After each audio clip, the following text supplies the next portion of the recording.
Po para sa bayan ngayong Valentine's Day, sana ay magkaisa, magtulungan. Napakalaki ng problema natin sa bayan. Mahal ang presyo ng bigas, mahal ang presyo ng pagkain, patuloy na tumataas ang presyo ng mga bilihin. Yun ang una nating tutukan dahil yun din ang unang pangangailangan ng ating mga kababayan. Kaya magkaisa, magmahalan nila ang mga lumipat ng opisina dahil meron kaming budget cut sa lease allowed para sa isang lugar.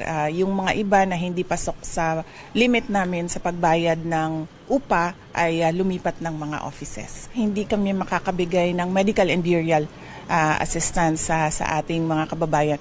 Pero yung mga ibang projects namin ay tutuloy-tuloy yan. 2025 elections, pinag-iisipan ko pa kung ano yung participation ko.